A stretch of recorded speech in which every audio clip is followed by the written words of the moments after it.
Hello students, we'll be going through hydroxy compounds class exercise 1. In this class exercise, we'll focus on the acidity and some other types of reactions involving alcohols.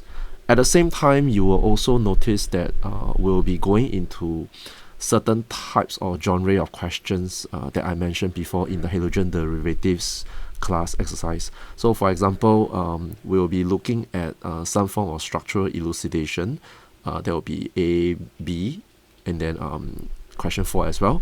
And then we will also be looking at some form of distinguishing test. Yeah, so these kind of questions kept coming out, and you should probably have a sense that in the actual exams, we'll be asking a combination of these. Yeah, but do take into consideration that class exercise serve as a platform for you to understand your basics and test the understanding of some of the basic concepts. In the actual examination questions, slightly tougher questions will be asked towards the end that involve information. I mean, you looking at a series of information, a series of maybe some graphs, some data from the table, and then make sense out of it. So there's still a slight difference between what you're going to expect in the real exam questions as well as compared to a class exercise. Okay, so without further ado, we'll just delve into question 1 straight. So in this question, you are given a pKa of some compounds. So you are given propane 1-ol, 2-bromopropane 1-ol, and phenol. Okay, so just to ensure that you do not have any misunderstanding on the actual structure, so I will draw the structure of the compounds out. Okay, so for propane 1-ol, it looks like this. So it's 3 carbons and there's an OH group over here. Okay, then for 2-bromopropane 1-ol, it will look something like this with an OH. Okay, and then at the second position, that will be the Br. Okay, so a little revision on nomenclature would be alcohol takes precedence when it comes to functional group numbering. So in this case, the first position will always be the alcohol, so that's why they are called propane 1-ol. So propane means 3 carbons, so at the second position there's a bromo group. Yeah, you will not be asked too difficult questions for nomenclature in A levels.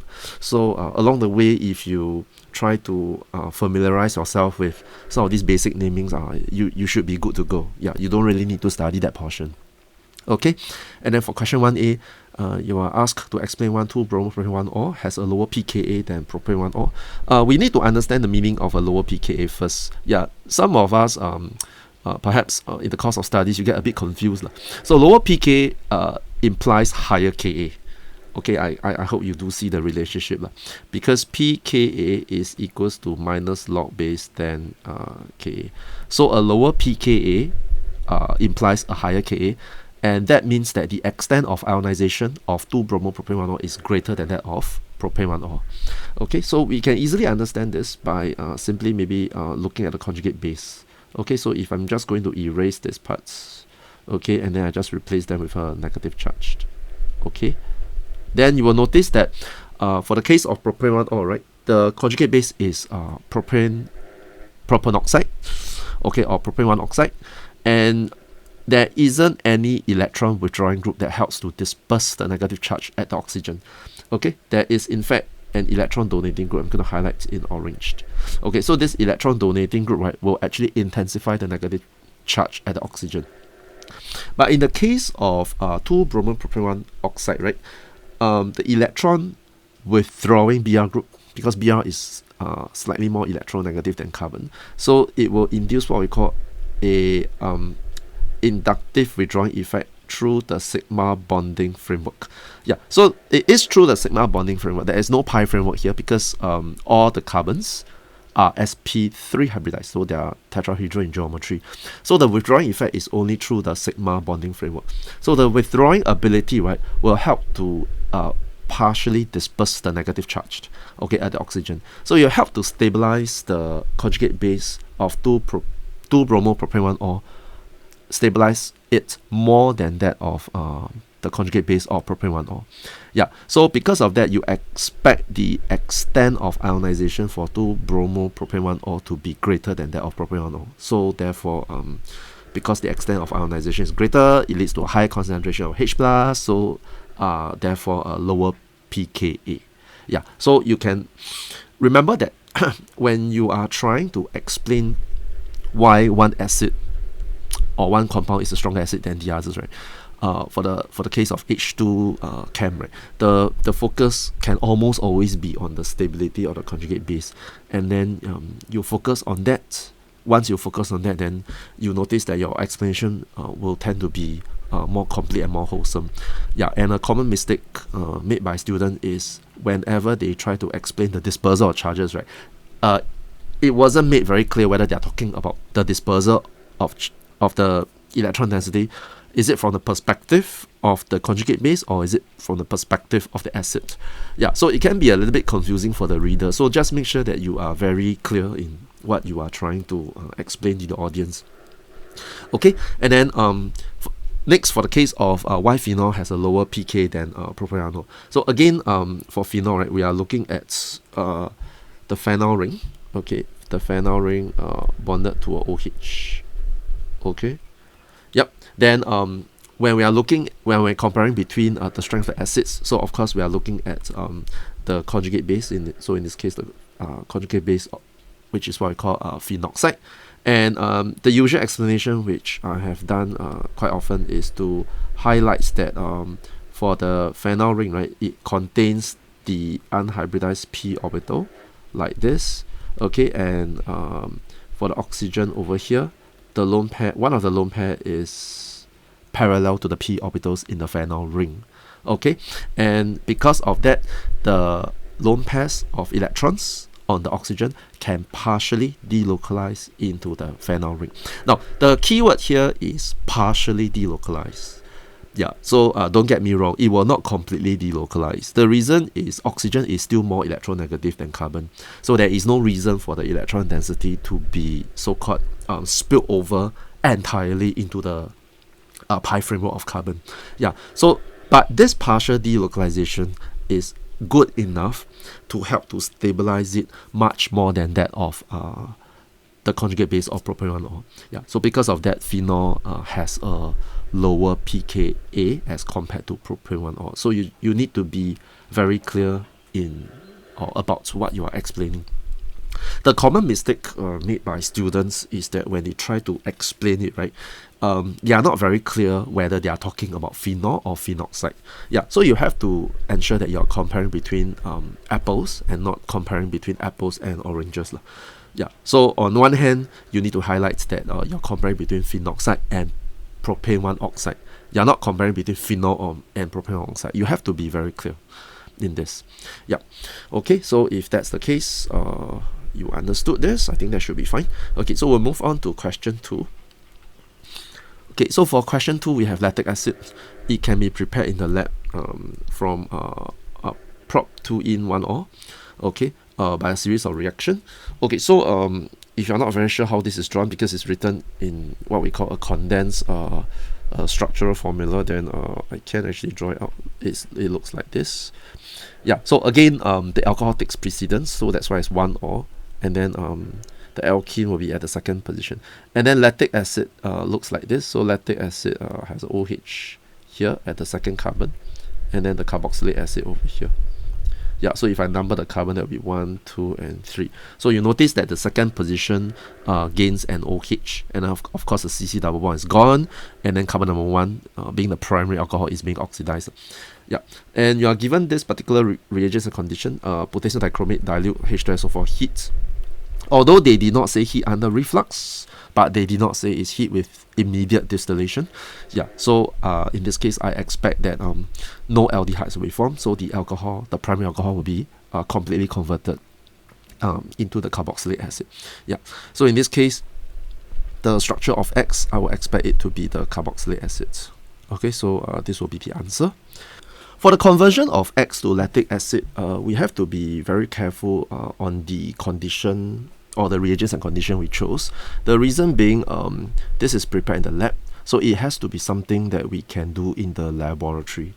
Okay, so if you forget about it, please ensure that you review the alkene portion of the notes as well as the alcohol portion, the hydroxyl compound portion, so that you are clearer. Remember that in organic chem, you have to be very clear about the reagents and conditions for most of the reactions, so that when a question asks you to write it in, you are sure that you are writing the correct stuff and not get confused between the different types of reaction. Yeah, so in this case, the sequence of writing is also very important, so you have to be really careful. Okay, take note that this is 1 followed by 2. So first of all, you need to introduce corn sulfuric acids, okay, in cold condition. It cannot be even at room temperature, because if not, then the desired reaction might not take place the way you want it to. Okay, so that's cold condition, and then this is followed by adding water. Okay, yeah, so the cold condition is to ensure that the intermediate is stable enough. You have not learned the mechanism, but if you wish to know, the intermediate will look something like this. Okay, so with a oxygen, sulfur, double bond O, double bond O, OH. Yeah, so this is the intermediate after one took place, and then the water eventually, right, will actually hydrolyze the sulfur oxygen bond. Yeah, so the hydrolysis of this bond eventually will produce the alcohol you have seen in the second position. Yeah, again, let me reiterate that you do not need to know the exact mechanism unless you are guided how to draw it. And the 1 and 2 here is important. Oops, sorry, shouldn't put, yeah, just, okay.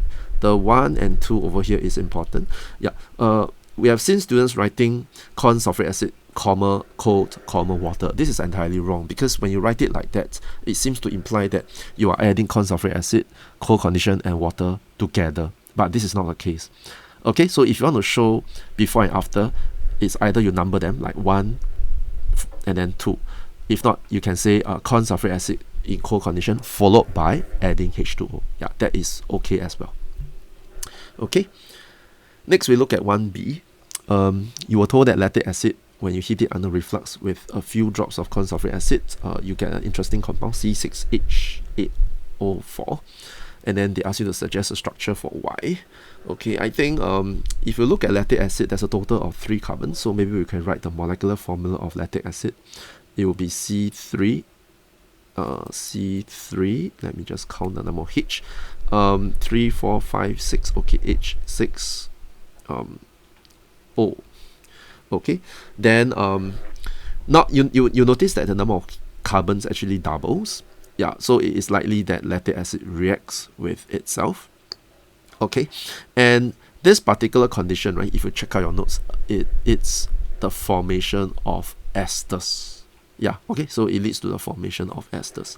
Yeah, some of you might be wondering whether dehydration can take place, but usually for dehydration, you need excess corn sulfuric acid for it to work, and then it needs to be heated to drive off the water. Okay, but if eventually you write out a dehydration product together with a formation of esters product, right, I think that is okay as well. But over in this case, I'm just going to show you the product that is sort of expected of you, because given few drops of corn sulfuric acid, we should be thinking along the line of formation of esters. Yeah, and because the number of carbon doubles, so I'm going to introduce to you this particular strategy. Hopefully it will help you to go a long way, which I believe I have introduced before last year. Okay, so I just add the 2 up, so I'm going to get C6H12O2. Okay, then over here I'm just going to subtract the number of carbon in Y, as well as the hydrogen, and then the oxygen. Okay. Oops, sorry, I think I wrote the oxygen incorrectly. Okay, so there are lactic acid has a total of 1, 2, 3 oxygens. My apologies. So I'm just going to write 3 oxygens here, 3 oxygens here, and then okay, so there are like a total of 6. Okay, so I'm just going to subtract them. You notice that I'm going to end up with H2O, 2H2O. Yeah, so 2 water is being driven out. Okay, so that means that it's a double condensation reaction. Okay, and the clue here is we are looking at the formation of esters. So let us try over here. Okay, so I'm just going to sketch this out. OH, and then maybe, sorry, maybe O, and then a H, and then I'm going to sketch out another molecule, maybe with a different color ink, and then HO, okay, like this, and then OH, like this. Yeah, so I'm just going to highlight the water being removed. Yeah, so it's likely to be here and here. Okay, so this is one water molecule. Okay, and then another water molecule here and here. Okay, so when these water molecules are being removed, then the new bond will be formed like this. So I'm just going to draw the dot line. Okay, and then the dot line. Okay, like this. Okay, then yeah, so this is the product you should draw out, but I know it's a bit hard to draw or a bit hard to visualize like this. So I'm just, and obviously from here you can see that it's a ring system lah.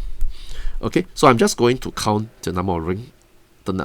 Is it a 5, 6, 7 member ring? Okay, so I'm going to start from here. 1, 2, 3, and then 4, 5, 6. Okay, right, it's a 6-member ring. So okay, so I'm just going to draw out a 6-member ring over here. So okay, so there's an O here, double bond O. Okay, and then an O here, and then double bond O, like this, and then like this. Okay, so this is numbering 1, 2, 3, 4, 5, 6. Yeah, so this will be the Y that I will be proposing.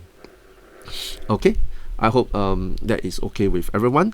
Earlier on, I sort of mentioned the alternative answer. I think okay, so maybe I can draw it out. So the alternative answer will be the alkene. Okay, like this, O, and then like this. Okay, something along this line. I think this works as okay. So the reason why I feel that this doesn't work as well as the ring structure I've drawn, right, is because of the few drops of corn sulfuric acid. Usually for dehydration, you need excess corn sulfuric acid to drive the reaction. Okay, so that will be the reason I will give. But if this comes out as a Cambridge exam, I do believe that this could be a tick. Yes, but again, we don't know what the examiners think. But if you ask me, I think I can accept the answer. Okay, we'll move on to question 3. Explain the following observation as fully as possible. Write equations to support your answers where appropriate. Treating hexane 3-ol with excess corn sulfuric acid with warming procedures produce 4 organic products. So this is excess corn sulfuric acid. So remember, this is the dehydration condition that we highlighted earlier on. Okay, so this is the dehydrating condition. So make sure that when you write dehydrating condition, right, you have to emphasize that you are introducing excess corn sulfuric acid. Okay, and then so you get 4 organic products. So first of all, I think we need to draw out the hexane 3-ol. Okay, so at the third position, there's an OH. Yeah, so earlier on, I think in earlier videos, right, I mentioned that dehydration is similar to elimination of say HCl from a halogen derivative, and they are all classified under the family known as beta elimination. So what is important here is identify the beta carbon, the beta hydrogens. Of course, the beta hydrogens, you need to identify the beta carbon as well to ensure that they are asymmetrical. Okay, and they are different and they are unique, of course. Okay, so in this case, I identified 2 beta hydrogens, HA and HB. So if I'm going to eliminate HA and OH, okay, so in this case, if I'm going to eliminate minus HA OH, right? Okay, I'm going to end up with a pair of cis-trans isomer. Okay, like this. Okay, or like this. Yeah, so remember that cis-trans is considered cis-trans isomers. They are different. They are unique. They are stereoisomers. Yeah, so they are considered unique organic products. Yeah, just take note of that. Okay, so if I eliminate HBOH, okay, so I'm going to end up with this. Okay, and this. Okay, so these are the 4 products. Yeah, but for the purpose of completing the whole questions, we'll look at hexanol, cyclohexanol, right? For cyclohexanol, it is symmetrical. Yeah. So the two beta hydrogens, right, are the same. Yeah. So no matter whether you eliminate this, the one on the left, or the one, or rather the one anti-clockwise to it, or the one clockwise to it, you end up with the same compound, which is an alkene, a cyclohexene. Okay. But you notice that what is being drawn here, right, is the cis product. So some students will ask, is it possible for me to get the trans product? Okay, so is this possible? Yeah, so of course this is always the question mark. Is this possible? Then if you have saw the video I've made earlier on introductory organic chem on isomerism, right, you know that this is not possible for 7-membered ring and below. So the trans isomer is not possible for 7-membered ring and below. The reason being, right, for 7-membered ring and below, the trans isomer is highly strained. So this portion, I'm going to highlight in blue, this portion and this portion, they are highly twisted. And the angle made is, if I'm not wrong, less than 95 degrees. So this introduces significant steric repulsion and ring strain to the system. So it is not favored thermodynamically. Yeah. So in this case, almost exclusively, right, I'm going to end up with the cis product. Yeah, so indeed there's only one organic product being formed. Okay, yeah. So how do you write equations to support? Yeah, you can write equations in the way I do it, like this. I think this is fine, because when you write it out this way, right, you are highlighting your understanding on how the reaction takes place. Yeah, so you can either write a minus H2O here, and then of course here you can write minus, if you want to color code, you can minus H and then OH. Yeah, you can just do it in any way to ensure that whatever you have showcased, right, is very clear to the examiner. Okay, yeah, so we'll move on to question 4. 4a. So I have alcohol J, which has the molecular formula C5H11OH. It's a volatile fungal metabolite, so I'm just going to write it J. Okay, so write properly J. Yeah, C5H11OH. Okay, whose presence when detected in air can indicate hidden fungal attack on the temples. Okay, so J reacts with acidified potassium dichromate. Yeah, so remember that I mentioned in earlier videos, acidified potassium dichromate is a legitimate way of writing for the examiner. Yeah, but in exams, when you're writing for distinguishing tests, it may not be wise to write acidified potassium dichromate. It is wiser to indicate what acid you use, H2SO4 in this case. Okay, H2SO4 and then heat. Okay, yeah, so it can be oxidized. Okay, and it can be dehydrated to an alkene K. So it can be dehydrated to alkene K. So I can get K. So on treating K with KMNO4, so KMNO4, H2SO4 heat. Okay, I'm going to get a mixture of ethanoic acids, equimolar ethanoic acid, and propanone.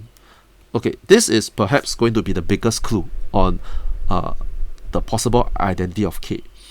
Okay, propanone. Okay, so I'm going to number my carbon. 1, 2, 3, 4, 5.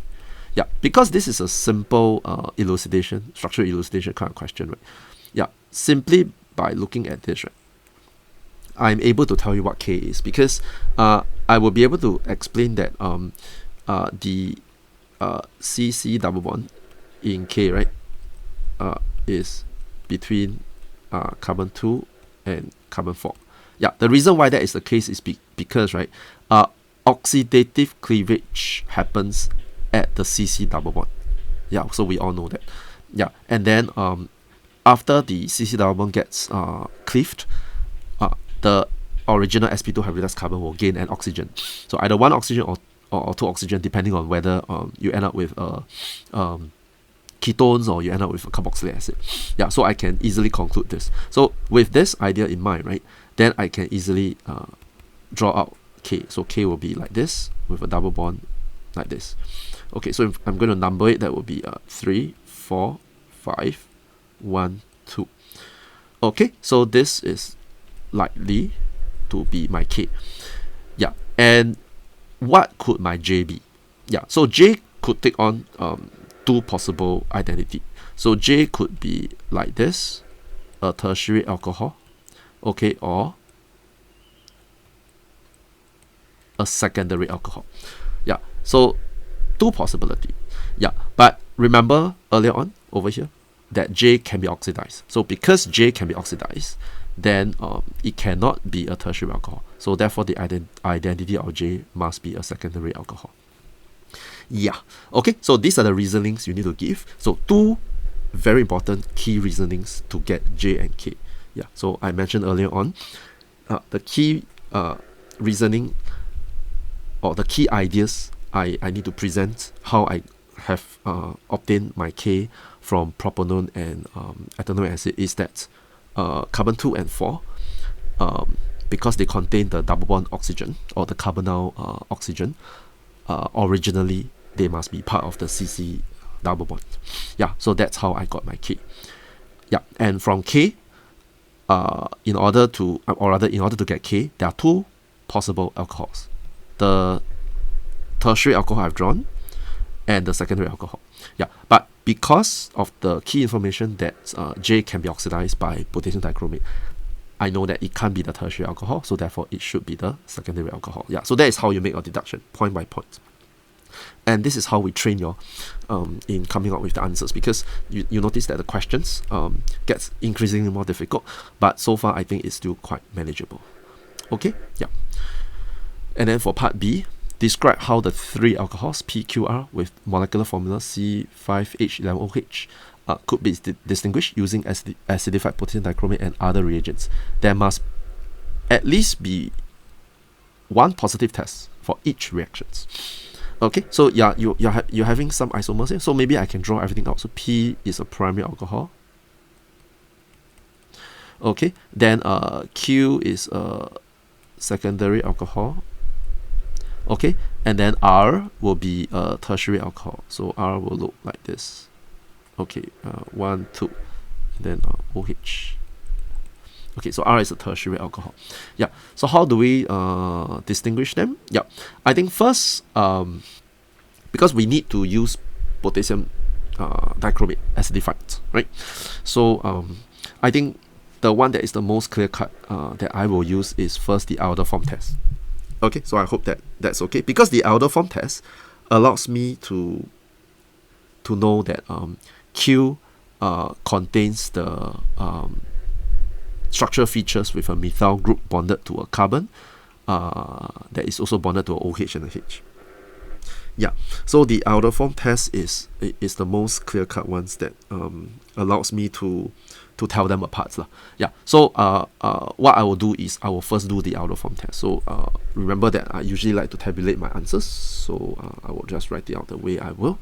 Okay, so I will first subject them to the Alder form test. I2 aqueous NaOH warm. Okay, and then for the primary alcohol, no yellow PPT. Okay, the one containing the methyl alcohol structural features, yellow PPT. Okay, and of course the tertiary alcohol, no yellow PPT. Okay, yeah, so with this I managed to obtain the or rather distinguish Q from the rest. Okay, then next, okay, the next thing I'm going to do is, because I already identified Q, I don't need to do it again. Okay, so the next thing I'm going to do is I will use acidified potassium dichromate. Yeah, because that is what I'm required to add. So potassium dichromate K2Cr2O7 H2SO4 heat. Okay, so for the primary alcohol, the orange solution will turn green, orange to green. I'll just write in short form, orange to green. Okay, then for the tertiary alcohol remains orange. Yep, so with these two, I have identified the primary alcohol. So I'll just put a tick. So I've identified the primary alcohol. Yeah, then what is the final thing I need to do to identify the tertiary alcohol? Okay, so this is a bit lame. Because the question says you must have at least one positive test for each compound. So I know that because I have 3 compounds, I already identified the Q and P, then technically I don't need to identify R. Yeah, but because I need to have one positive test for each compound. Yeah, then I will then do another one for R just to confirm that it is an alcohol. Yeah, but I do not need to do for P and Q, so I just put an Na here and an Na here. Okay, so I will just add PCl5. Yeah, so for R I will get white fumes of HCl. Okay, yeah, so that is how I will illustrate the distinguishing test. But of course, if you present your answers in a table, you have to annotate a little bit. That means that you cannot just present the way I do, because you notice that when I present my answer in a table, right, I explain along the way the thought process. Yeah, so if you do want to present your answer in a table, then you have to share with the examiner that, okay, so first the outer form test allows me to distinguish Q from the rest. Okay, then for the second test using potassium dichromate acidified, right, I will distinguish P from R. Yeah, then finally, to confirm that R is alcohol, I will use PCl5. I think that would be better. Yeah, you can't just draw a table and then sort of expect that we'll give you the credit based on a table. Okay, so with that, we'll come to the end of the review for exercise 1. We'll move on to exercise 2 next.